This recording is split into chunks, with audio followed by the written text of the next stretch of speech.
Hello and welcome. Jane Velez-Mitchell is our guest today. Jane is one of those people I've been trying to get on the show for a long time. Her passion, her honesty, her activism, all are things that I'm envious of. She had a show on CNN for a long time in which she brought all of those qualities to television. She speaks so openly, so honestly about her drinking problem, her big life changes that involved becoming a lesbian, and it's really been, I just thought we've had a lot of lesbians on the show, haven't we, this year? Or I think we've done some stuff, some women's issues. I know we had the Lesbomb director who was a lesbian. We also had, or was that last year that we had Grace who proposed? Remember, she drove from LA to Alaska and then proposed to her girlfriend at the time. They are now married. I don't know. I feel like we have represented for the lesbian community, even though there's no one on our staff who is lesbian. Anyway, that's not really the focus of the point is that Jane Velez-Mitchell has made this passage, like she's had all these different chapters in her life, and the one that she's living now is full of clarity and activism, and she's an animal rights activist. Jane, she is truly one of my heroes. We start the show with Michael Shure, who will weigh in on politics. We also have an in-studio guest who just happened to be in studio when Michael and I were recording this, so you will get a chance to meet that person, who has his own interesting background. This is a show that accepts no commercials, so you'll never hear me read a commercial. We will never have any commercials inside this show. What they package around this show, I don't know, but I know that we're on iHeartRadio. I think we are served to you commercial-free there. Certainly served to you commercial-free on iTunes and on Stitcher. And I mention this because we have no revenue with this show. So it's our goal to bring you a show that is commercial-free, that is free from any kind of editorial control from advertisers. And as a result, we have guests on that we think might have interesting things to say that you might enjoy listening to and hearing from. But we do require listener support to maintain ourselves here. So this week I want to thank Dwayne and Jason and Don, all sent us something. Thank you so much for the nice words about the show and for helping us keep the lights on here. We very much appreciate it. Also, shout-outs from Joseph. Thanks for the great show, Mark, he said, from Arizona. Levi said he couldn't find the Amazon link. You can go to the Amazon link on our website, edge-show.com. We're not telling you to shop Amazon, but we're just saying if you're going to shop Amazon, please do it through our website. And if you look on your mobile phone and you're on our website, you can see in the upper left-hand portion there are 3 lines. You click on that, it says donate, and you can get to the donation. And if you go into an episode, it'll say Amazon. You just click on that, and same Amazon as it would normally be, but we get a little piece of whatever you spend. Laura sent us something and said, this is a small token of appreciation. Wish it could be more. Hey, listen, whatever you send is more than appreciated. We really are so grateful for any support. She says, I've been listening for 2 years, never miss an episode. It's true that many times your podcast has been a bright spot in my day and has turned me on to people and things that I would never gravitate to on my own. The interview with John Sin, remember he was the World Series of Poker winner. She was very complimentary toward J. Elvis Weinstein, and J. Elvis is not even in this episode. Yeah, J. Elvis is doing a movie right now, so he'll be back into the mix, I think, in a couple of weeks. I was disappointed to see Heather leave the podcast, but I so immensely enjoy the talented and clever J. Elvis and the calm political musings of Michael Shure. What a great note and what a great gesture to support us. Thank you, Laura. Well, now I feel really good. Michael Shure, and then I truly want you to meet, if you haven't heard her before, the smart and passionate Jane Velez-Mitchell. Thanks for being here. Let's get started. This is The Edge. The advantage, it means. Hey, look, I just spit on me for no reason. That's horrible. Is there some comfort in uncertainty, do you think? You're a degenerate. Because Australian Shepherds need action. Wow. Yeah. This is The Edge. That's a self-loathing term that I use for. Oh, got it.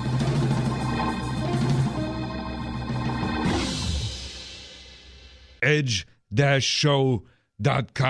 Stupid. Why is there a dash? edge-show.com. Time for politics and more. He is Michael Shure, everybody. Thank you. Muchísimas gracias. Yes, little Espanol because our pal Oscar's here, who is Johnny Carson's Spanish teacher. Now, if Johnny Carson were here, he would be saying, Oscar's here. He's Mark Thompson's Spanish teacher. Oscar, yell something in Spanish. Buenos dias. Yeah. First of all, you didn't yell it. And secondly, buenos dias, we all know. So what does that mean, Mark? It means good days, actually, doesn't it? Dias is days. It is the plural, yeah. Why is it Oscar, why is it plural? And yell. You can say buen dia, buenos dias. Exactly. They're not just That didn't limiting really it answer to my they're not question, just but- limiting it to today. They're saying we're alive. These are good days. I see. Yeah. I see. Okay. Well, then when you put it that way, I understand. Because they're not all good days. No. I don't know if you want to start with something political, because there's certainly a lot going on, or if you want to start with something a little offbeat and lighter. I'd say we start serious and finish light. Very good. So let's talk about the chief of staff opening at the White House. Yeah, I'm not Being considered? I'm not being considered. I'm not on the short list. Well, the short list, it turns out, was a little too optimistic for the president. He needed a long list because not everybody on that short list wanted to do it. And I was in Washington earlier this week, and I talked to Mark Meadows, the conservative congressman from Western North Carolina. He was on that list. He was on that list, and he seemed pretty keen about the job. It seemed like he wanted it. And it's interesting because I'm kind of a geek about this stuff, as I talked to him and heard how keen he seemed on it, I was thinking, why would he want this job? And then I was thinking, well, he's from North Carolina. He's a real conservative. He's the head of the Freedom Caucus. But the courts are ordering that they redraw the districts in North Carolina. And Asheville, North Carolina, about the most liberal place in North Carolina, will likely be drawn into his district, is what I thought as this man was speaking to me. And of course he doesn't want to be in Congress anymore because he might not win in his new district because it's going to be that much more Democratic. Wow. And in any case, of all the people with whom I generally disagree publicly in politics, he always gives time to the media. I'll give him that. And he talked to me for quite a while about it, but he wasn't being specific. He didn't want it. And then Randy Levine, the president of the New York Yankees, was even being considered for this job and may still be considered for the job. I asked Meadows if Randy Levine got the job, if he would actually then want to become president of the Yankees. And he said he still wants to continue serving the good people of North Carolina. The latest name to be floated is Jared Kushner. It's really the second latest because Chris Christie was at the White House and had what was termed by many to be a very good meeting with the president. And it's interesting because Kushner is a part of this equation. Supposedly, there is this edict that Kushner and his wife, Ivanka Trump, have final say-so on who is going to be chief of staff. Well, then maybe you want to explain to everyone the relationship between Kushner's dad and Chris Christie. Well, Chris Christie basically put Kushner's dad in jail as a prosecutor in New Jersey. He was the one who prosecuted the case against Kushner's dad, and it's why Kushner's dad went to jail. He has always had a problem, has Jared Kushner, obviously, for understandable reasons. Even if your father broke every law in the book, you're never going to like the person who puts him in jail. And that's how it is there. Chris Christie would be a very direct public chief of staff, which John Kelly was not. John Kelly stayed in the shadows. Chris Christie will definitely not stay in the shadows. What he brings to it, Chris Christie has to assume that he doesn't really have a future in politics, because this would not be helpful if he wants to go on to run for anything else again. You know, I see Chris Christie on that ABC Sunday show with George Stephanopoulos, and I see him showing up on ABC. He's clearly now a paid contributor, obviously. And you see this with so many ex-White House staffers from different administrations. They roll in to be pundits. And I'm just kind of nauseated by the whole thing because everybody's got an agenda, and it seems everybody's auditioning for their next role. Yeah, that's true. I mean, this is something Chris Christie was going to be the head of the transition team for Trump, which is like the chief of staff before they become president. And he was pushed out of that job, and it was believed that Jared Kushner had the wherewithal to get that done at the time. I would be surprised if Christie gets the job now, but because of his history as a prosecutor and because of the fact that he is not afraid to get in the face of reporters who are questioning the president as we go into 2019, where we are at the tip of the iceberg with this Mueller probe, because we only know what we know. We don't know what we don't know, and I don't mean that to sound flip. There's more stuff. These cases we're looking at were tried in the federal, were tried in Virginia and New York. They had nothing to do with what Mueller is going through right now. I shouldn't say nothing to do. He was not prosecuting them or ordering the prosecution. You know, I would not be at all surprised to see Jared Kushner end up as the chief of staff of the White House. No, I wouldn't especially either. as the field gets thinner. Yeah, and it's an amazing thing. There used to be, somebody tweeted this week, there used to be two jobs that everyone in Washington wanted, which was quarterback of the Redskins and chief of staff of the White House. And now they can't fill either of them. The fact that so many people have demurred and said that they don't want this job speaks volumes about this president. First of all, it's a thankless job to have because he is his own chief of staff in a way that other presidents haven't been. He takes guidance from few, and he looks for reasons where he should disagree rather than agree. And that's a bad quality if you're working with a chief of staff. I think he also is enamored of yes men. of which there were many, I think, in this White House core through the last 2 years, and Kushner is one of those guys. That's why he's ingratiated himself so powerfully to Trump. Well, he's the son-in-law. That's Right. the role that the son-in-law plays in the simplest of marriages, is often that you are, you defer to the father-in-law. I mean, that's the construct, but it's not universal, and clearly to generalize about it isn't necessarily fair. But in this case, it seems that it would be to a degree. Though also the fact that if he is chief of staff, it makes you wonder about what's going on with the Mideast peace plan, because he's the one who's supposed to be shepherding that. You can't do both jobs, or you can, but it must mean that they are down on the peace plan to some degree, because Jason Greenblatt, who's in the White House running that peace plan right now, has been sort of the wingman to Jared Kushner. And if Jared Kushner is being pulled off of that, it was Kushner's friendship with some of the people, both with Netanyahu, with whom he's quite close, and with Prince MBS, Mohammed bin Salman in Saudi Arabia, that was kind of putting those building blocks to piece together. Whether or not it was going to happen, it just makes you wonder what's going to happen then if Kushner is sidetracked by being the chief of staff. Well, possibly what's going to happen is that the same thing that happens in every administration when they talk about Mideast peace, which is nothing. Yeah, well, I mean, that's true, but you don't, even if that's the case, you don't generally pull that person away when you're about. They keep saying that in the first 6 months of next year, he said it recently, the president did last week, or Kushner said it, the first 6 months of next year, said it at the White House Hanukkah party, that there's going to be, the peace plan will be rolled out. Well, if he's the chief of staff, he can't be. He's also not a public guy. So again, he's more like John Kelly, just with a soft touch, a much softer touch, but doesn't have the respect that John Kelly would have commanded either, because people don't, I know nothing about Jared Kushner, but he doesn't sort of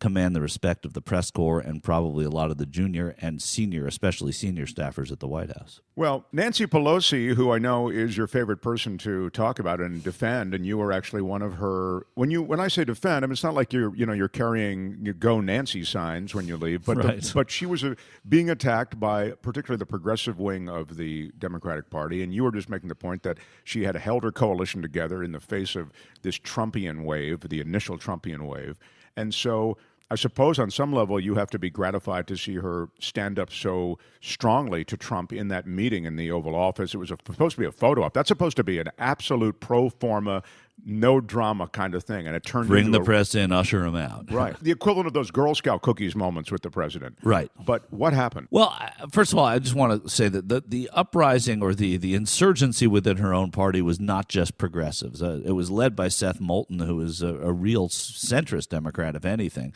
But a lot of the new progressives who ran their congressional campaigns by saying that they wouldn't support Nancy Pelosi for Speaker are the ones that were sort of glommed into that group. And she has withstood that. She has also agreed this week that the latest she will serve as Speaker of the House, if she becomes Speaker of the House, would be 2022. She's term limited herself to be a voice of transition as well. So I think that was a concession that these people did get out of her, which was important for that as well. So I think there's a great deal of comfort, and I can see her winning almost unanimously the speakership when they reconvene on January 3rd. Now, what happened in the White House was on display. It's like it was really that there's a new sheriff in town moment that people have been looking for from Democrats, and they didn't get it from Chuck Schumer in that meeting either. They got something else from Chuck Schumer, which was, I think, equally as important. But Nancy Pelosi stood up to him and said, "No, this is not the way it goes now. Elections have consequences," and it may have been Schumer who said that, but it was Pelosi who intimated that we're not going to be pushed around by the White House anymore, and we are going to have to meet halfway on things, and we're not just going because the president says it, going to support that, and you can't hold us hostage. And they cornered the president into a position of saying, if the government is shut down, it's my fault, which is not a place that the White House wanted him to be. And the government shutdown, while being waived as leverage by Donald Trump, has awful consequences, because a real government shutdown affects so many Americans that nobody looks good at the end of it. Of course. I mean, the person who's making grilled cheese in the house cafeteria is out of work. That's the person who's making minimum wage. And there are many, many, many of those people, and they're all out of work when the government shuts down. So the president claiming and owning that, you've never in history heard someone want to own that. They always try and put it on the other side. And the president just said, if this happens, it's on me. I thought that was a moment in which we saw yet again how little Trump knows about government and the decisions he's making. He talks about stuff with this facility to change position and just throw out whatever jargon that he heard in the last 15 minutes. So he's talking about this stuff without really understanding what it means. And also politics, which is interesting too. I mean, because the politics that were on display in that room, if you like politics like I do, I like it like I like hockey or football or something, you follow it like a sport, you see somebody make a great play, like, wow, that was unbelievable. How did they beat that guy? Well, that's what happened that day in the White House. You saw Nancy Pelosi, who's expert at politics. There are reasons to criticize her. I don't hold her up like that, but she's expert at politics, and she's proven that in the House, and she's proven that now in the White House. And I think that when you see that on display, you see him really outmatched by the leadership. The future for his border wall that he wants and the border wall funding, of course, I'm put off by it being funded in the least, but I don't think that they're really funding a wall per se or wall construction. I think they're funding border security. Border security, which would be, if Donald Trump weren't president, border security would be part of any budget too. It's just the way he frames it. And it's not, the money isn't earmarked necessarily in appropriations that this money goes to, you have to spend it. They go to the Congress and they say we need this much money for the border wall. The Congress appropriates the money, but that could go into hiring more people and not even building the wall. I mean, so it's not looked at that way. The future of the border wall is what I believe it has always been, which is as a political tool, a campaign tool, to be trotted out if they don't get it in 2020, to say, listen, I wanted the border wall, they didn't give it to us, I'm going to keep fighting for it. And on the other side to say, look, we fought the border wall, it didn't happen, we're really good. Before we get into some lighter stuff, there's one more thing about the border security and what's happened there, and it's the headline sort of as we talk of the moment, and that's this Guatemalan 7-year-old who was taken into U.S. custody. She was seen at the border. She'd come all the way from Guatemala through Mexico, taken into custody. She's 7 years old, and now she's dead of dehydration. Yeah, I honestly learned more from you telling me about it than I did, because it's one of those stories. I saw the headline and I didn't want to read more about it. I mean, you can guess, and it's just terrible. And these policies of what they do with family separation and how they treat children who are brought across or have come across is reprehensible. And look, these facilities down there are overwhelmed by numbers. I get it, but these children have to be cared for. And there's another side to it, which, and again, I don't know the details of the story, but it's conceivable that a 7-year-old shows up at the border already dehydrated from a terrible journey and could die in American care as Americans try and repair what was done to her on the way in. And I don't know the details of the story, so it's hard for me to say. But the point is, it's a byproduct of a terrible situation and a terrible policy that is not working. Right. And just to round out the specifics on this, her and her father arrived together. They were taken into custody with 163 other people, and 8 hours later, her temperature was 105.7. So during that 8 hours, they were unable to either provide the treatment she needed, get her any treatment at all, we just don't know, as you say, or with maximum treatment, they were unable to affect any kind of positive outcome with her. Yeah. And it's on me for not reading further, but there's some stories I just can't deal with. Like, I know enough. No, I get it. You were married once. I was. Did you have a big over-the-top wedding? I had the best wedding anyone has ever been to. The best thing about my marriage was the wedding. Everyone who went to my wedding says it was the best wedding they've ever been to. We got married in Venice, Italy. We invited 120 people, thinking 60 would come, but because it was a big journey. This was before the euro. The lira was the currency, and it was very, very, very weak against our dollar at that point. Great place to have a dollar. And it was a great wedding. And 104 people came. We thought 60 would come, so we were overwhelmed by the showing, and it was fantastic. Wow! So I don't know where you're going with this, but I am the model for the extravagant wedding, but it doesn't mean that the marriage is going to go well. Yeah, well, it is that, but right. The richest man in India had a wedding. It was my father-in-law. You may have seen the video of Hillary Clinton and John Kerry dancing in this weird thing. It was not contextualized in many of the posts that I saw. Right. But it was the wedding reception. Was this Tata? It was. I thought Tata was the richest man in India. Oscar agrees. The richest man in India is Mukesh Ambani. Oh, wow. Yeah, so I don't know where this Tata comes from. Well, backing him up. What? Tata, the car companies are Tata. All kind of big companies are Tata's. He owns them. If this guy is richer than Tata, I don't know. But Tata is no slouch. All right, well, okay, so Michael, I'll give you Tata, but Mukesh Ambani has been the richest Indian. His wealth, he's made most of his money by being an environmental activist who feeds hot meals to orphan children around the world. That's how he's made his fortune. And that's how you get rich, huh? Yeah. All right. No, he's actually a petrochemicals, oil and gas. Oh, yeah. wow. That's So, he's a magnet in those areas. Hang on a second. What is it, Oscar? They're not far from each other. No, they are not far from each other, exactly. You know, guys, I just wanted to talk about this, and I get into a whole thing. You challenged me right out of the chute about the richest man in India. I'm looking right at it. Mukesh Ambani. This is what I'm up against, everyone. So this guy, again, Mukesh Ambani, billionaire. Right. His daughter, Isha, is the one who got married. Isha went to public school, raised in India. Not really. She went to Yale and was educated in this country. She's 27. She married her childhood friend, Anand Piramal. Now, Was it an arranged marriage? I don't think so. Okay. I mean, it doesn't mention that. Of course, her father, as I was mentioning, is a huge oil and gas magnate. Right. Reliance Industries is this huge conglomerate in petrochemical, energy, textiles, retail. He's one of the largest internet service providers with one of his companies. And so he's worth at least $40 billion. It's a number. The bridegroom is also from some money. Oh, he is. He's 33 years old. So this is a riches to riches story. Yes. Those are always the warmest. Well, crazy rich Asians, you know, maybe at times people don't want to hear about people who are poor who Right. got rich. People want to hear about rich people who got richer. Slumdog billionaire. Yeah.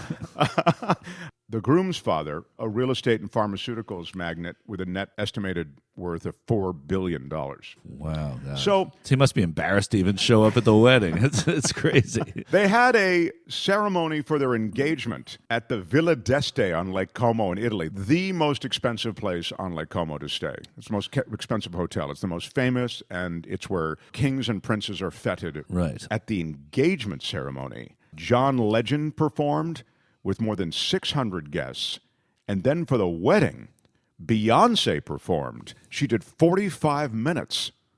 Jesus. And Clinton, I mentioned, the Clintons were there, John Kerry, Ariana Huffington, Martin Sorrell, who's this ad tycoon, the guy who's a steel magnate, Lakshmi Mittal. Metal. He's steel. It's metal. I know, it's Yeah, weird. yeah. A bunch of Bollywood people, who are the leading Bollywood people. And the bride's brothers, Akash and Anant, were seen riding in on horseback while Piramal arrived in a vintage Rolls Royce accompanied by a musical band. I mean, they know how to throw a party. Yep. It's extraordinary. India does this, though. Even poor families spend their last, what is it, what do they have over there? Rupees. Rupees, I know somewhere than are. Spend their last rupee on these weddings. Yeah. It's crazy. It's amazing. They all invite the Clintons. The Clintons go to every single wedding. They only show up to a few. Right. But they're invited to all of them. Well, I'm guessing that this man gave a lot of money to the Clinton Foundation. You think? But that's good. I mean, they should go there. If they're going to get money for the Clinton Foundation that they turn around and do good with, then it's worth going to India for a lavish wedding. You're damn right. Anyway, congratulations to the Ambanis. To the bride and groom The bride who will and be groom. honeymooning on the moon. Isha Ambani and Anand Piramal. Quick now. Which one's the bride? Which one's the groom? Piramal's the groom. Okay. All right. Got it without looking. Michael, leave us with some thoughts that will make us feel good about our future. Oh man, that's not an easy task. Thoughts that will make us feel good. The price of gas is going down. That's right. All right. By the way, that gas thing is one of those interesting questions because you need to drill offshore, as they've now opened up drilling on both coasts, and they've And wait till you see what happens in Florida now that Bill Nelson's not there and Ron DeSantis is governor. Could change drastically. it's frightening what's happening. And fracking, and they've ramped up, and oil exploration, as you know, oil and mineral exploration throughout the West in the national parks that have been prior to this administration. No question. Protect. And say what you want about Jeb Bush. Remember him? Remember old Jeb Bush? he always fought offshore drilling in Florida. What I was going to say is it's a weird time for that, because I was just reading something today about how the auto industry, in essence, drafted talking points and legislation to roll back the emissions standards, and their claim was America's now oil independent. We're not dependent on foreign oil, and that's true. Yet, the position as we lift all of these restrictions on drilling and exploration, they maintain, hey, we need to get more oil in the barrels of America so that we can maintain independence. When the truth is, all of this oil would be earmarked for export. Of course it would be, yeah. Anyway, the price of gas goes down, and that's one of those things. I feel like it's a manipulated. It's totally. It's like the price of sushi. You never know how much it's going to be and how much it should be and who's deciding what the price is.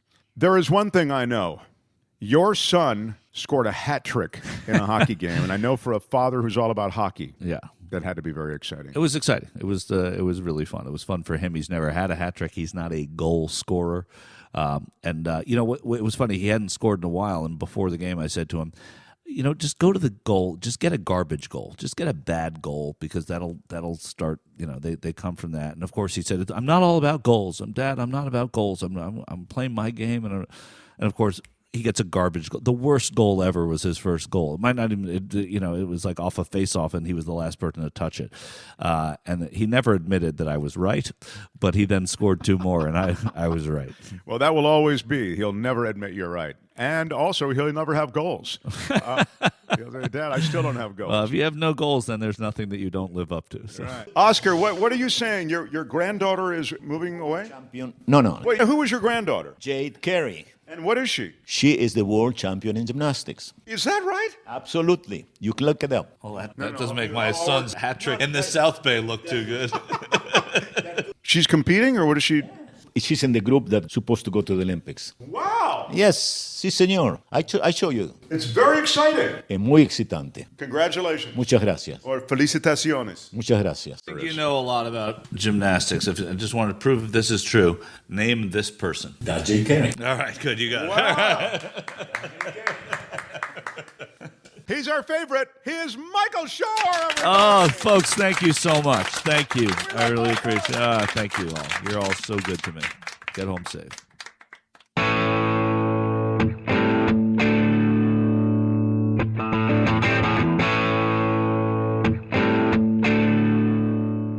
You're listening to The Edge with Mark Thompson. Join us on the web at edge-show.com. Welcome, Jane Velez-Mitchell. Jane Velez-Mitchell, I love the three names, first of all. There are not enough three-name people around, Jane. You know, Mark David Chapman. That's what I'm saying. Normally when you hear three names, somebody's shot someone or perpetrated some awful crime.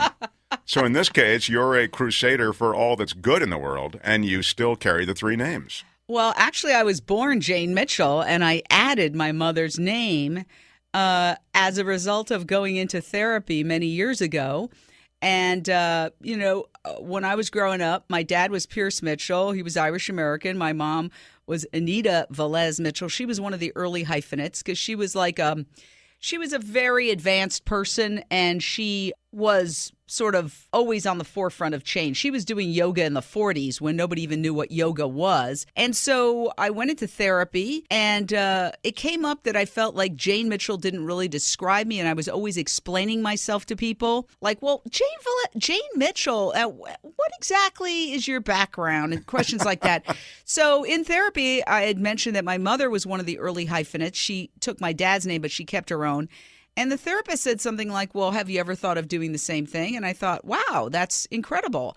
What a great idea. So I did. And then everybody accused me, not everybody, but a lot of people accused me of trying to use my Puerto Rican heritage to get ahead. Right. Like that's a big advantage in life. I could see that, though. There was a time when they were looking for Latino presence in media, and so people tried a lot of things to rep themselves as part of that community. So, well, yeah, but it's funny because being multi-ethnic, which is great. I wouldn't trade it for anything in the world. I had people in the Latino community saying I was a fake Latina, and then people in the Anglo community, if you want to call it that, but in the non-Latino community saying you're trying to change your name to get ahead. And I was like, you know what? I went into therapy. When I was in kindergarten, I was pulled out of the regular group and put into a different group of kids when I was going to public school in New York when they found out that my mother was Puerto Rican. And so I feel like, yeah, but it was good in the long run because my father flipped out and I was sent to private schools for the rest of my life. So I ended up going to Rudolf Steiner, which is one of the best schools in New York. But so my feeling is, why should something just be a disadvantage? Why shouldn't it be an advantage? So I didn't care what the positive repercussions were, but I wasn't doing it for that reason. I was doing it because I was in therapy, and it was an aspect of my personal growth, which is what you do in therapy. You find out issues that don't feel right, where you don't feel comfortable in your own skin, and then you resolve them. And I never felt uncomfortable about that whole issue after that. Like, I knew who I was, and my name kind of said it all, and it was like, here, take it or leave it. The therapy that you got into is because, were you in a crisis, or was it self-improvement, or you just felt like this is something that has to happen because of some situation I'm in? What brought you to therapy? What happened was, I'm a recovering alcoholic now, 23 years sober. But at the time, I had gotten this job in New York. I was a reporter primarily. And my niece and her boyfriend pointed out that most of the time when we got together socially, that I was inebriated. And you have to understand, this is many, many years ago, obviously. So she handed me a piece of paper and said, I'm seeing a therapist. Why don't you check this out? And I thought, well, maybe I should. So a lot of stuff started coming up, but I continued to talk about my drinking issues while drinking. And, today I think there's a lot more knowledge about alcoholism than back then. And what therapists should do is immediately, if somebody talks about a drinking problem, say, go to a 12-step program or go into rehab. Don't just sit around talking about it. Because I told myself for many years I was working on it, but I was continuing to drink. And it's a progressive disease. It gets worse. So, first it's fun, and then it's fun with problems, and then it's just problems.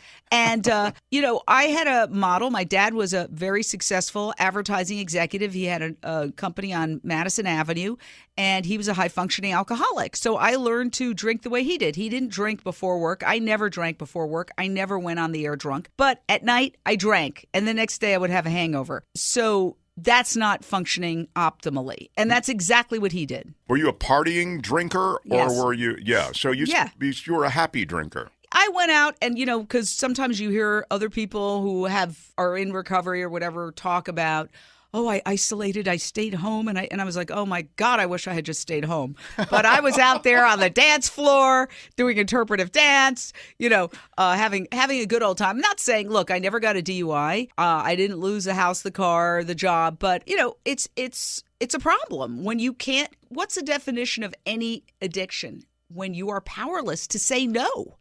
That's the definition. So it's not really a character defect in the sense that if you're completely powerless to say no, the dichotomy is the only power you have is the power to say, I am powerless, and walk away from it. So the lesson for me is anytime you're negotiating with something that you consistently lose and you never win, chances are you're addicted to that substance, and the only option you have is to walk away from it. And so finally I hit bottom. And what does that mean, I hit bottom? Well, hit bottom means you have a moment of clarity where you wake up, usually the next morning, and look in the mirror and go, oh, my God. We've got to stop this. Yeah. And, I had those moments before, but I never had a number to call. And a friend of mine who I had partied with in college, was one of my dear friends, had recently gotten sober. And he had told me, Jane, you need to get sober. And, of course, I was like, you're not my mother. Leave me alone. But then after a night making a fool of myself, you might have even been there at that party. It was in all of our friends back in the day in the media in L.A.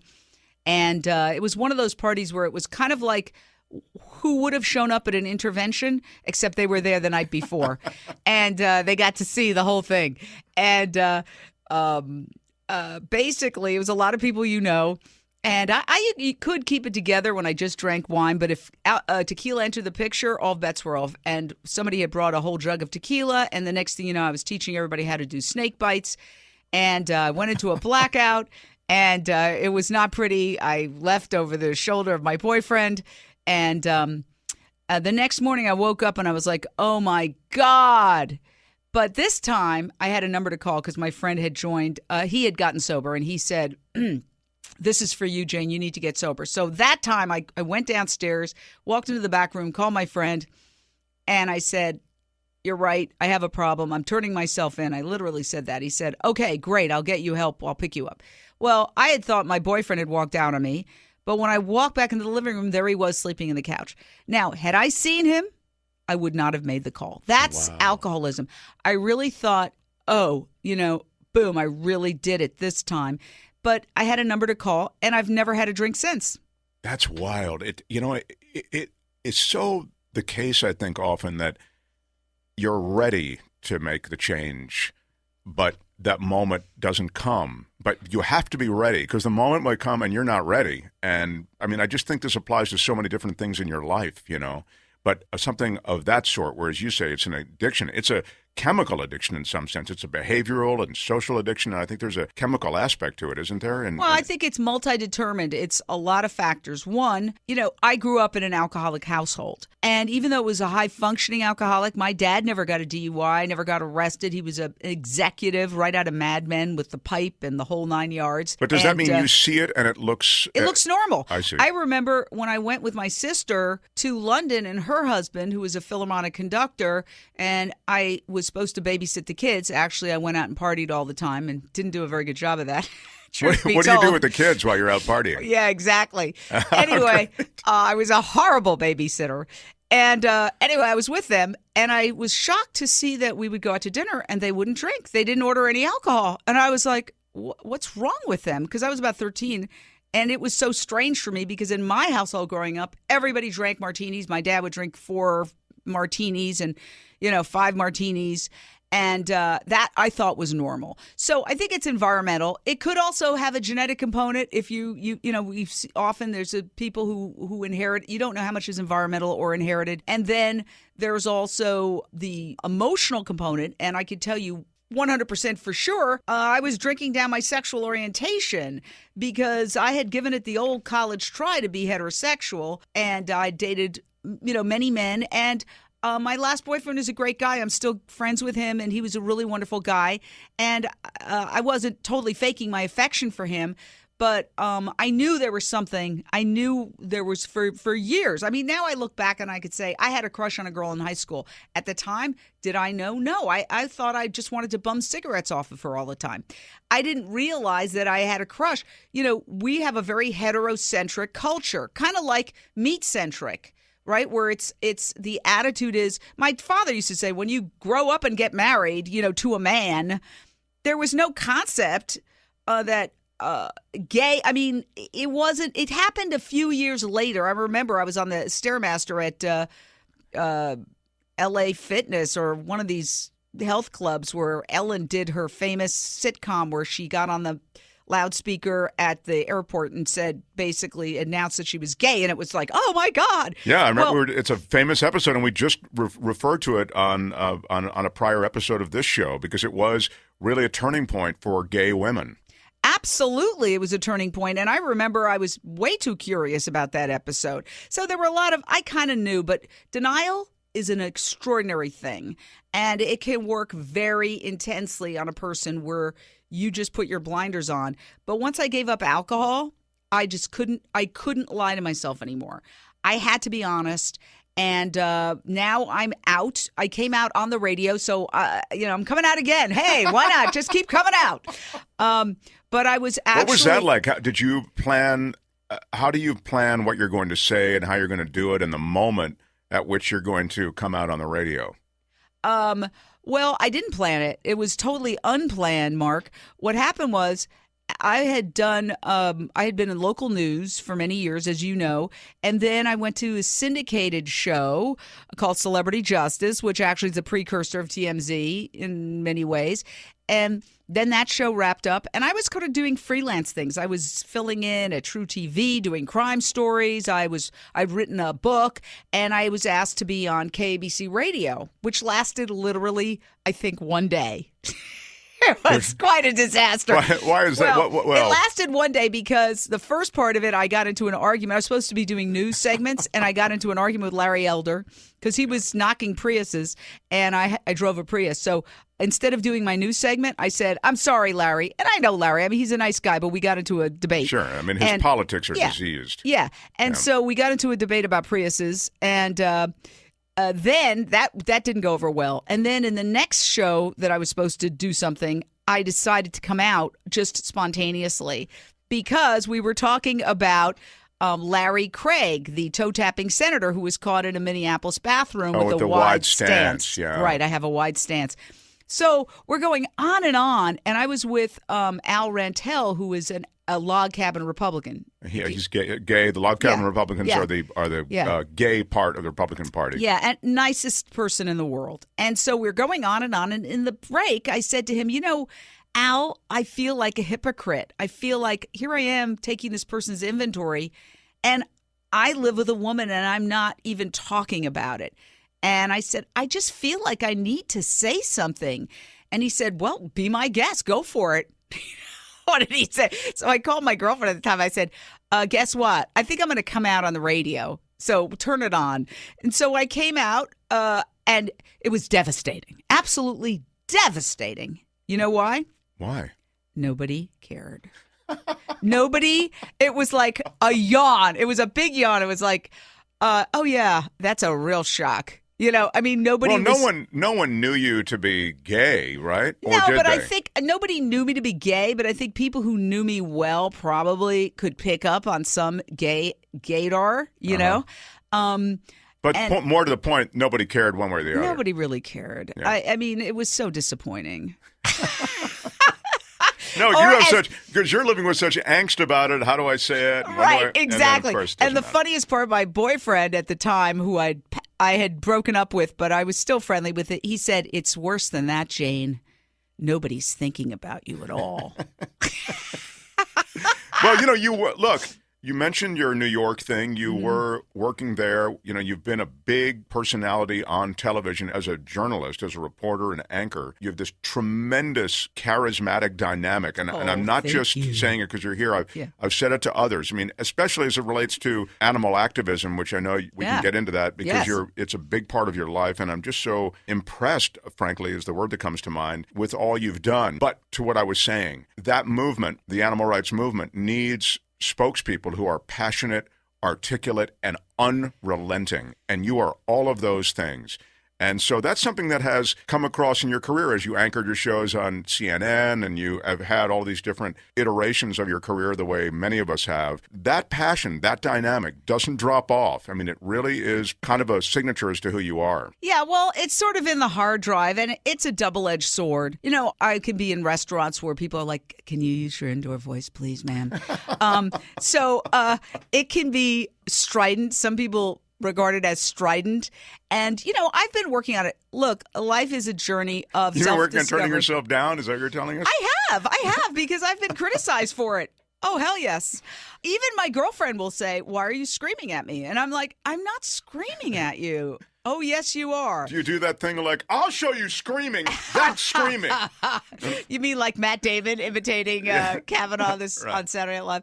No, I mean, certain things, what I've learned in therapy, and I've done therapy, many times over the years, sometimes you have to go in for a tune-up and keep working on yourself, and that's fun. I want to go in for the tune-up, but I'm worried that they're going to open up the hood and go, wow, dude, you're going to have to leave this engine here for a lot longer than we thought. Yeah. It is kind of like a Pandora's box once you open it. You never because know. You think tune-up, but that isn't necessarily what you need. You may need overhaul. Well, I mean, look at me. I went in basically because my niece was saying I drank too much, and I ended up coming out as gay and an animal rights activist.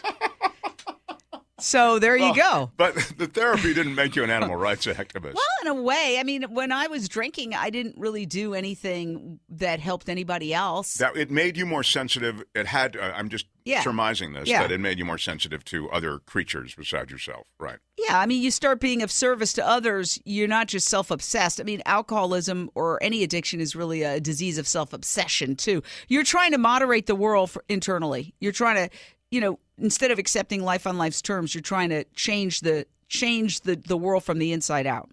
So this activism that you found yourself going toward, and when I say activism, you're an animal rights activist. Mm-hmm. What does that mean, animal rights activist? Well, it means that we feel that animals are individuals who are not here for our pleasure, our use, to be killed or to have their fur ripped off or to be turned into purses or food, that essentially they're individuals who are entitled to their own lives, just like we're entitled to our lives, and they should not be property. I'll give you an example that's really disturbing. There were floods in North Carolina. Okay, so 3.5 million farm animals, chickens, pigs, turkeys, were left in warehouses to die. They are considered, and this is a quote from a so-called farmer, which I don't really feel they're farmers anymore if you're keeping animals, thousands of animals in a warehouse, but they call them live inventory. And there's a theory that, they want to keep them there. So the last time during previous, they kind of ended up hither and yon. Some of them were shot on sight. Some of them were floating down rivers. And it was a PR nightmare. And also it's hard to collect for property, for damaged and injured property. That's right. It was an insurance thing in large measure. Yeah, it's an insurance thing. So all these millions of animals died. And we have reduced animals in this culture so much that they are not even considered victims anymore. These animals couldn't even be considered victims. The news media, when they reported on it, refused to even discuss the fact that these were sentient beings who had mothers, who have hearts, who dream, just like our dogs dream, pigs dream. And pigs are not that it matters, but because all the creatures, as you say, are sentient, they're feeling, they're emotional. But pigs are among the smartest animals on the planet. It's the equivalent intellect of an awareness of a 3-year-old human child. So that compounds the tragedy in a sense. It really does. And, people can't really appreciate statistics, but I saw the photos that activists on the ground were taking of these pigs, entire giant dumpsters of just bodies of pigs tossed in. And some of the animals are incinerated inside the warehouses. What, are they going to just restock them? And guess who's paying for all that? American taxpayers, because USDA has an insurance program and all of this is subsidized. So it's really morally reprehensible that these animals, who are just like our dogs and cats, if you did this to a dog, there'd be an uproar. Imagine if you left 3.5 million dogs in warehouses and let them drown to death. There'd be an uproar. So why love one and abuse and torture and kill the other and not even discuss them as victims? So I actually did, I won't mention the name of the network, but there was somebody who I otherwise admire who discussed the manure lagoons, because there are these massive manure lagoons that are created by these pigs who, obviously they create manure lagoons. And there was... in other words, that's the effluence, the runoff from the pig farm. Exactly. And there are lakes. There are giant lakes of it. And they were overflowing. And there was all this talk about they're going to overflow into the other communities, the communities surrounding them, which, of course, are low-income, mostly minority communities taking the brunt. There's no pig farms in Beverly Hills. There's no pig farms on Park Avenue. And, the people getting rich off of this are the 0.1%. This is not the small farmers. A lot of them have been driven out of business. So I'm not attacking any farmers here. This is agribusiness in a huge way. It's big agribusiness. And so she went on and on and on about the manure lagoons, never mentioned the pigs once. So what we do on JaneUnchained.com, which is my digital news network for animal rights and the vegan lifestyle. In fact, we're live right now. All right. Hi, Jane Unchained. Anyway, you can watch it on Facebook.com/Jane Velez-Mitchell, or just go to JaneUnchained.com. And we have a link to the Facebook and the Instagram and the Twitter and also the stories. But I saw the story. So when the rebroadcast came on, I went live. I showed her entire spiel about the manure lagoons, which is important. But the fact that there was never a moment of acknowledgement that all these animals lost their lives. And I just turned the camera on myself and I just did basically like a rant for 15 minutes and basically said, this is morally reprehensible, that we live in a culture where it's verboten. The only way we can discuss these animals as, the farmers lost income. And meanwhile, the climate change is being caused by the animal agriculture. Animal agriculture is the leading cause of habitat destruction, wildlife extinction, human world hunger, human disease, and climate change. So it's anybody who considers themselves an environmentalist, and this is the very same person who rails against climate change deniers. Well, if you're eating animals and animal agriculture is the leading cause of climate change, aren't you a climate change denier? Of course you are. But, that's the really inconvenient truth that people don't want to look at because they don't want to change their habits, because major newspapers and networks have food sections. And what are they going to tell their food section about what to write? The New York Times, which again, I subscribe to the New York Times. I'm a big fan of the New York Times in every other way, but they did a whole thing about hot dogs, and they didn't include any vegan hot dogs. Now, these are the same people who have reported that processed meat is carcinogenic, which is including meat hot dogs. They say it's the equivalent of smoking. Yeah, exactly. So do you think that they're going to do a whole thing on here's the best cigarettes? So there's this real news blackout on this issue. And that's one of the reasons I started Jane Unchained, because once my show wrapped up that I had on a cable network, which was good. I had a 6-year run. I expected it to be 6 weeks, frankly. So it was better than I expected. Luckily, I kept my condo here in L.A. because I thought, I'm going to be back here in 6 weeks. Hang on a second. Why did you expect it to be only 6 weeks? You were great on that show. I like that show. Well, because it was just a kind of a fluke that I got the gig. It was sort of like I felt like it was a fill-in, and then it just sort of extended itself. And it was fun. But when that ended, I was kind of free to go to events that I wouldn't have been as a journalist. As you know, as a journalist, you can't go to protests as a participant. You've got to stay neutral on those things. So I started going to protests with my girlfriend, and I noticed, oh my God, animal rights protest demonstrations, there's no media coverage. The people themselves aren't really documenting it. So why? Why is this being done? Because it's cold in New York. People are walking right by them, not paying attention. So I knew I had found a niche. And I'll never forget, one of the first ones we did was outside the Staples Center in the bitter winter in New York City.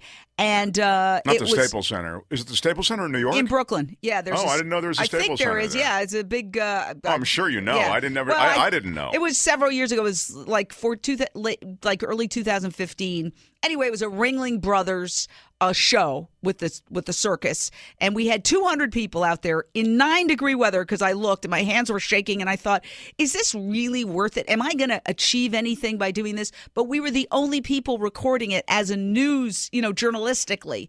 Well, lo and behold, and I'm not saying I did this. This is the work of PETA and many other groups, but Ringling Brothers has since gone out of business. So I just say, do the next indicated thing, stay out of the results. There have been a lot of examples like that where I've reported on things and, it seems like an impossible task. And then the next thing you know, some miracle, the law of unintended consequences. But I do think that the protests put Ringlings out of business. And it was nice to be able to say that first one we did, which I was really wondering, is this even worth it in 9-degree weather?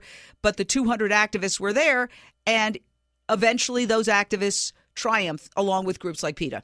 No, it's funny. The grassroots nature of that particular protest you're talking about against elephants in the Ringling Brothers Circus, about using animals for entertainment, and the circuses are such a high-profile example of that. That really was a grassroots, almost guerrilla journalist type documentation of that. You'd see clips, and it's very hard sometimes to get backstage or get some of these clips of the animals being transported, of using bull hooks on the elephants, these horribly cruel. And the same is true of tigers and lions and all that. These are majestic creatures, and they are hardwired to be powerful, and they're not used to standing on a stool and mugging for some guy in a tuxedo.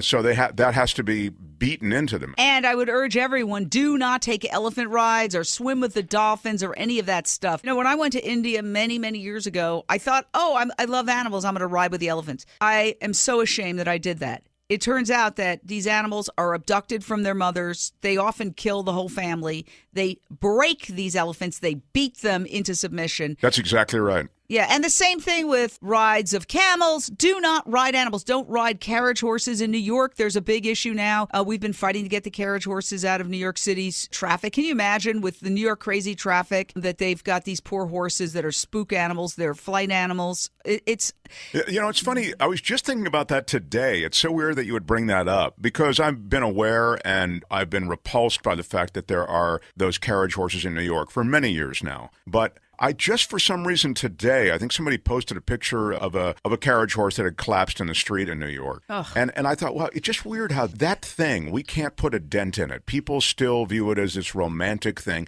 And I get it. It's a horse-drawn carriage, but it's being drawn through Manhattan and, as you say, through all of these external stimuli, not to mention the way these horses are treated. It's look, I don't think they should exist at all, but I mean, maybe on a country road somewhere, I'd rather that fate for them than being in the city. I'd like it to go away completely, of course. But yeah, and Mayor de Blasio had promised one of the reasons he got elected. I know this for a fact. Christine Quinn was running to replace Bloomberg, and she was endorsed by Bloomberg, and she was considered a shoo-in. And de Blasio said, I'm going to get rid of the carriage horses on day one. He said it on camera. So all the animal activists started to support him. And they're the ones who started the Anything But Quinn campaign because she wasn't animal friendly at all with her decisions. And they were very instrumental in getting him elected. And he did not follow through. I hope he does. But he obviously is the lobby of carriage horse owners huge. It's so big? Yeah, because it's the union. I believe it's one of the unions. I don't know if like it's a the chauffeurs Teamsters, union or the Teamsters, but it's a major union that backs it. So they bring the whole weight of that union power to bear on that issue. Wow, it's depressing. And I was looking for the name of it. Is the movie I Am Elephant? Is that what the movie is? There are a bunch of elephant movies that show you the cruelty associated with riding elephants. We've done a show about it, a couple of shows about it, with activists who are rehabilitating elephants in many parts of the world. But it's such a tragedy. And even in India, I know this is one of the films, where they claim to celebrate the elephant. They force them to, first of all, endure all of this weight that they encumber the animal with. I mean, hundreds and hundreds of pounds of these ceremonial things that they make them wear, and they stand there for hours and hours and hours, and they'll chain them to temples, and I mean, it's hideous. It's awful. And then, of course, all these fireworks are going off around them. Many of these animals are drugged so that they can tolerate that. This part of society that has in the texture having animals for entertainment and for religious ceremony, you use the word reprehensible, I think. That is the right word. I mean, we're better than that. And, I mean, let's get to the really, really inconvenient truth. The majority of animals who are abused, and notice I say who, are farm animals, so-called farm animals. They're really not farm animals anymore. They never touch grass. They never see the sky until they head to the slaughterhouse in a long drive without food or water. And I'm part of also the SAVE movement, which was founded by Anita Krines. She's a PhD from Toronto. She was walking her dog, came upon a pig truck, locked eyes with a pig bound for slaughter, and was just shaken to the core. And she made a vow to the pig. She said, I will bear witness. She happened to be a student of Leo Tolstoy, and very intellectual woman. Leo Tolstoy says, when you see suffering, you have a moral obligation not to avoid it and walk away, but to get closer, see if you can help, and even if you can't help, to bear witness. So she started this bearing witness movement, and it has exploded on the world stage. She was arrested for giving water to a pig. This is a very high-profile case in Canada. Yeah, in Canada. And brilliantly, because she's very smart, she and her lawyers put animal agriculture on trial. And so she became a household name, and now there are 500 vigils all around the world at slaughterhouses.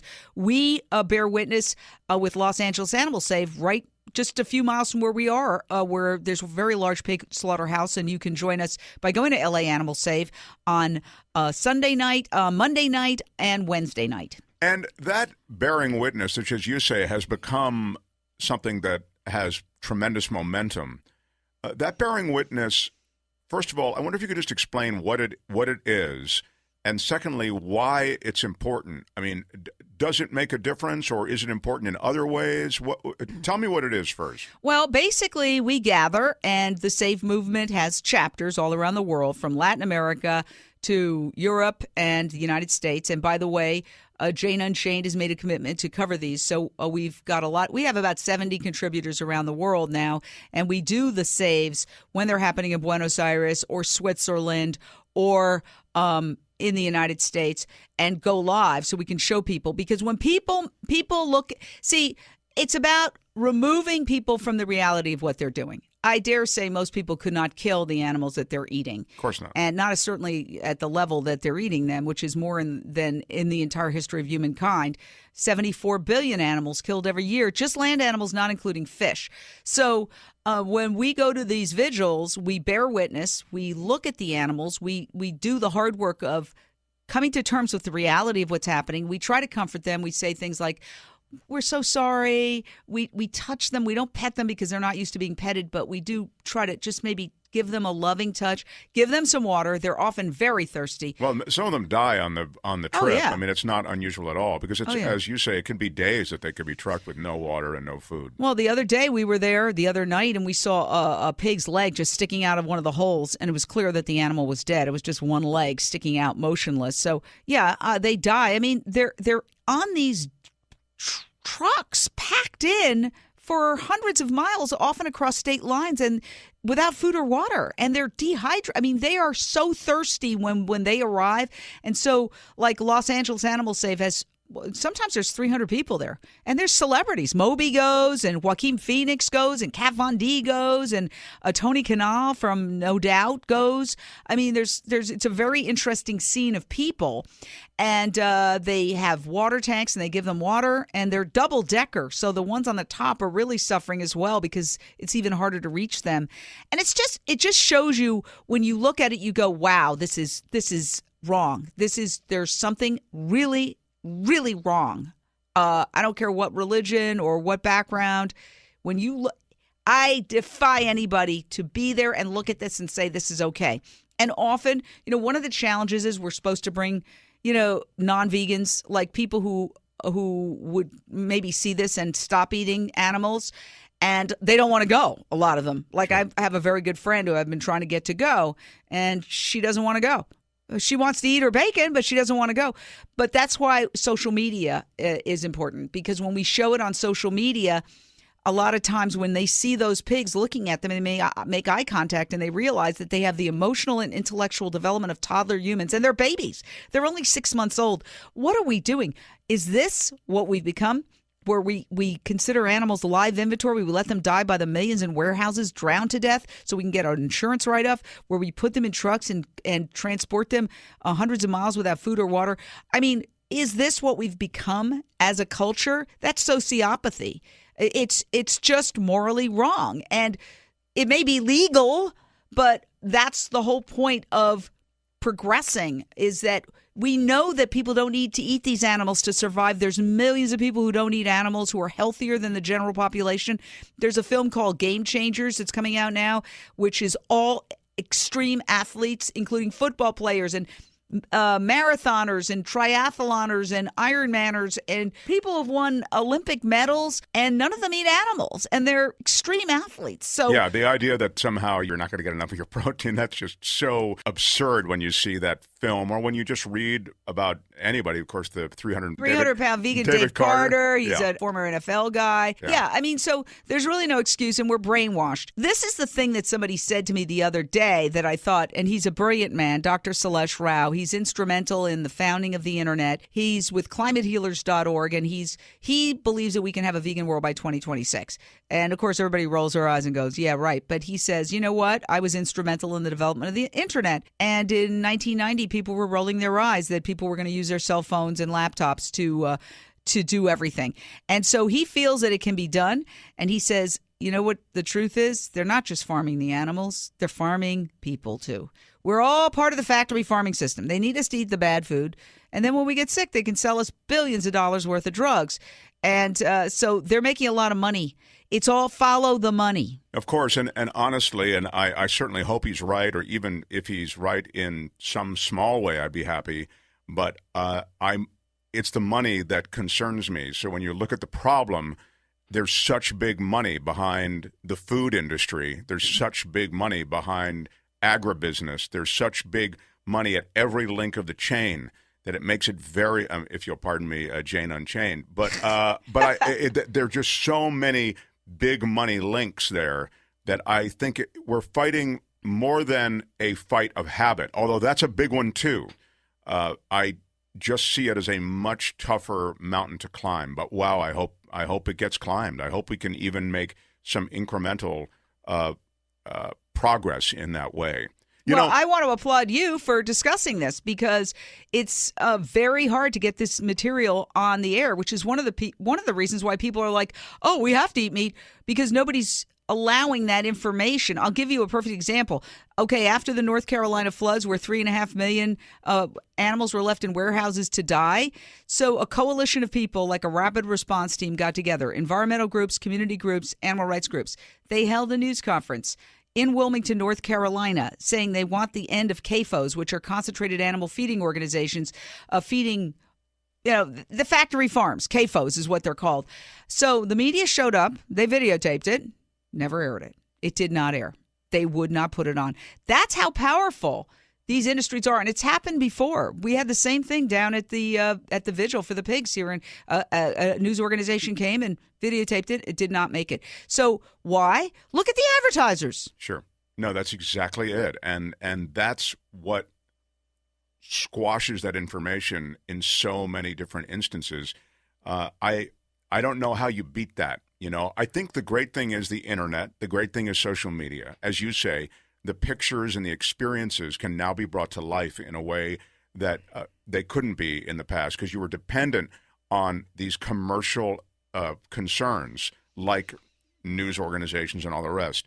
Slowly, people, you'll get more views than a local newscast in many cities. I mean, literally, Jane Unchained is going to have more viewers and more enduring viewers. That is to say, you can watch it in a month, and that aggregate viewership could be more impactful than that of a local newscast. Yeah, and it's not like every one of our videos is seen by hundreds of thousands of people, but they stay there forever, and we also pump them out to LinkedIn and to an email blast, and also people dip in and out. So if when you're, like you said earlier, we were talking about alcoholism. When you're ready to hear something, you will hear it.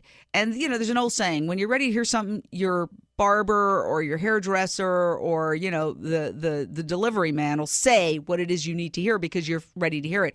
So as people dip in and out of this coverage and more people become plant-based and gravitate toward that and start reducing their animal intake. I don't even like to say meat anymore or dairy because it's really animals. You're eating animals.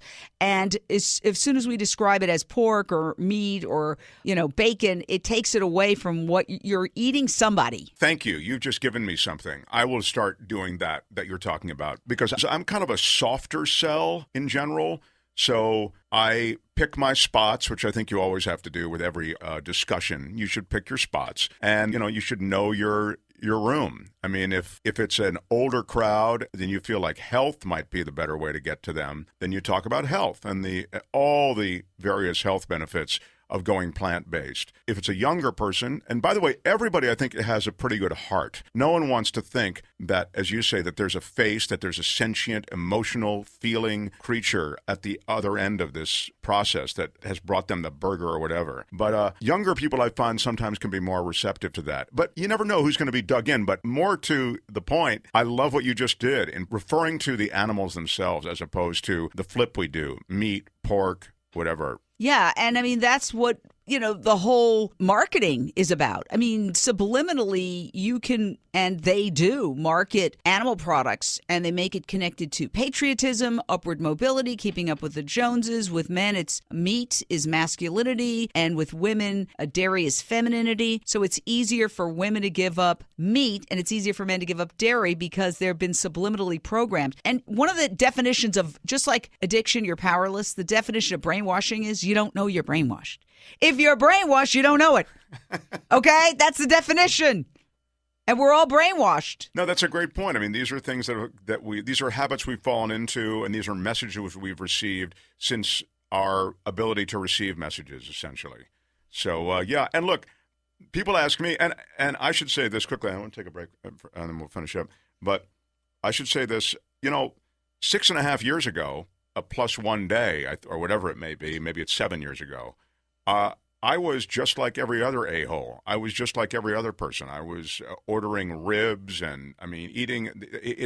I'm so ashamed now knowing what I know. But I had a willful ignorance. I was like, I know it's horrible. I just can't. I believe me, I know it's horrible. Someday I'm going to become a vegetarian. Then I had it sort of all laid bare for me, and I became a vegan overnight. It was just like, you don't want to be part of it. But for some people, it's so abhorrent, and for other people, it's gradual. I find most people, it's gradual. And I'll get messages on social media, as I'm sure you do as well, which is, hey, man, I'm going with Meatless Mondays, or hey, man, I'm doing Monday through Friday. I don't do it. And so you feel like that, hey, that's a great, if you can do that, great. That's, it's whatever. It's not an all or nothing game. But I got off on that jag because I was trying to make a point, and I'm trying to think of what it was. Well, I just went to the Reducitarian Summit, by the way, yesterday. Yeah, now how does that work? Well, they're trying to reduce people's animal consumption, and I agree with you. Look, it's just like addiction. Some people, all of a sudden, boom, they have a psychic shift, and they're like, oh, God, I don't have to drink. And I did have that psychic shift. I couldn't go a day without drinking for years. I'd say every day, I'm not going to drink tonight. Every night, boom, I'd pick up that drink. I've had that, unfortunately. And yeah, but with me, it was a problem. Yeah. And then I went and got some help, and literally something flipped in my head, and I said, you know what? I don't have to drink today. And I honestly lost like 3/4 of my cravings like that, which is a miracle, honestly, because I was a diehard lush. And for other people, it's gradual. It's a gradual process. So for the Reducitarian Summit, they were trying to figure out how to get people to reduce their animal consumption and their dairy consumption. And basically, 80% of everything we eat, even in this animal-intensive culture, is already plant-based. All we have to do is take that 20% and take it down to 5%, and 0. Yeah, it's really not hard, The most difficult thing isn't that I miss any food. It's that they're inconvenient moments, because there's so much cream and dairy and butter and so many different things. So I would never want to represent it as always easy, but I think sometimes living by your principles isn't easy. But it's usually just one meal. Well, I agree with you. Somebody said to me, well, I tried, but it was inconvenient when I went out with my friends. So I didn't say this, but I thought, and I should have. So wait, your values are convenience is your most important value, above, for example, compassion, above justice. So, doing the right thing is inconvenient, generally. Yeah, no, there are sacrifices, modest sacrifices, and generally they are related to that. There's so much social that is rallied around, oh my God, I got a new sushi place I want to take you to. Oh my God, I've got a barbecue place I want to take you to. So all of a sudden you feel like they're not going to say that to you. But believe me, I am invited to all of that stuff, and I always say, hey, there's always something for me to eat. Don't worry about it. I can eat everything from French fries to salads to whatever. You can find your way, but there's certainly inconvenient moments. We have to normalize it. Like, we have to show that people in the mainstream media are going vegan. No, like true. This Jory guy. Yeah, that's right. That's right. Got to catch up with him. So, Jane, as we wrap up, you're such an activist involved in all of these different things. You've received all these awards. Jane Unchained, you seem to be expanding your territory and your footprint. All of these things are great. You've really continued this journalism and you've married it with an activism. What is the state of the state? It feels like there are some gains being made in the world of animal rights. It also feels as though there have been some setbacks. Yeah. Well, I think there's a global waking up that's happening right now. I was just in Berlin, Luxembourg, and Zurich. And Berlin is a vegan city. There are so many vegan restaurants, and all the non-vegan restaurants virtually have vegan options. And there's oat milk everywhere. There's a vegan supermarket called Vegans. It's unbelievable. Now, I then went to Zurich, and Zurich is a very vegetarian city. And within those vegetarian restaurants, there's a lot of vegan options. So Europe is definitely changing. London is exploding with veganism. So that's a good thing. I think culturally, there's Veg Fest popping up all over. I'm going to Hilton Head, where there's a Veg Fest. There was one in Corpus Christi, Texas. We have a whole ranchers advocacy movement where ranchers are switching away from breeding animals. You hear those stories about cattle rancher turns his entire farm into a soy farm or whatever, Yeah, and there's a lot of commonalities between mushroom farming and dairy farming. And since the vast majority of the animals we kill are chickens, one of the first things we need to do is come up with an alternative for chicken. Oh, I've had people say to me, I'm a vegetarian, I just eat chicken. I'm like, hello, that's not vegetarian. These are animals, and they actually have tremendous personalities. They're very intelligent. So I think that we have a global awakening that's happening where people are starting to wake up to this. We're normalizing veganism and meat alternatives, whether it's Fat Burger and Del Taco and all these places that are putting in Impossible Foods and Beyond Meat burgers, all these different kinds of. We also have the lab-grown meat that's happening, which I know people are like, ooh, well, you know what? There's nothing more disgusting than the slaughterhouse. Let's accept cell-based meat if it's clean and it's the same thing. Sure, if it's cruelty-free and suffering-free, I have no problem with it. Exactly, and that's going to come on the scene in about 5 years. So I think we're hitting the tipping point. Unfortunately, we still have a government that basically is run by the meat and dairy industry. The USDA and the other agencies are very much infiltrated by all these meat and dairy executives. In fact, they tried to put Hampton Creek, Just Mayo, out of business. They even discussed taking out a hit on Josh Tetrick, the head of Just Mayo. You can look it up. In fact, the whole effort was such a scandal. Josh said it gave me $21 million in free advertising. So, the good guys, I think, are going to win in the end. We've got incredible entrepreneurs. Even massive meat companies, the biggest ones like Tyson, realize that this is not sustainable and they're investing in meat alternatives. I think we're going to hit the tipping point soon. But in the meantime, a lot of animals are dying.